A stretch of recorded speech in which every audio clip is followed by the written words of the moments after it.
Big boss హౌస్‌లో మనందరం ఎదురు చూస్తున్న గ్రాండ్ ఫినాలే ఇంక రాకనే వచ్చేసింది. ఇంక తెలుగు బిగ్ బాస్ సీజన్ 8కి విన్నర్ ఎవరు అవుతారు అన్నది కూడా ఇంక ఈరోజు ఎపిసోడ్‌తో అయితే తెలిసిపోతుంది. ఇంక బిగ్ బాస్ హౌస్‌లో షూటింగ్ కూడా ఎంతో గ్రాండ్‌గా మొదలుపెట్టేశారు. నాగార్జున గారు కూడా స్టైలిష్ లుక్స్‌తో అయితే వచ్చేసారు బిగ్ బాస్ స్టేజ్ పైకి. ఇంక నాగార్జున గారి కోసం టాప్ 5 కంటెస్టెంట్స్ అంతా కూడా ఇరగదీసేస్తున్నారు. డాన్స్ స్టెప్పులతో అదరగొట్టేస్తున్నారు.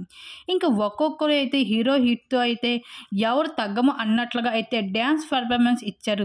ఇక్కడ నాగార్జున గారు సైతం స్టైలిష్ లుక్స్‌తో అయితే హీరోలాగా అయితే ఎంట్రీ ఇచ్చేసారు స్టేజ్ పైకి. ఇంక టాప్ 5లో ఉన్న కంటెస్టెంట్స్‌లో టాప్ 2, టాప్ 3 వరకే మాత్రమే ప్రైజ్ మనీని అయితే ఆఫర్ చేస్తూ కనిపించేశారు. ఇక్కడ ఫిఫ్త్, ఫోర్త్ పొజిషన్‌లో అయితే అవినాష్ మొదటగానే ఎలిమినేట్ అవుతూ వచ్చేయడం జరిగింది. ఇంకా ఫోర్త్ పొజిషన్‌లో ఎవరు ఉన్నారు అంటే అది నాబిల్.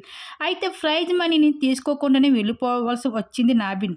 ఒకవేళ ప్రైజ్ మనీ గానీ టాప్ 3లో ఉంటే నాబిల్‌కి వచ్చేది. కానీ టాప్ 4లో ఉండడం వల్ల నాబిల్‌కి దక్కలేదు ఇంకా ప్రైజ్ మనీ. ఇంకా టాప్ 3లో ఉన్న ప్రేరణ అయితే ఆ ప్రైజ్ మనీని తీసుకొని ఇంకా నిఖిల్‌తో, గౌతమ్‌తో పెట్టుకుంటే లాభం ఏమి లేదని అనుకుంది ఏమో.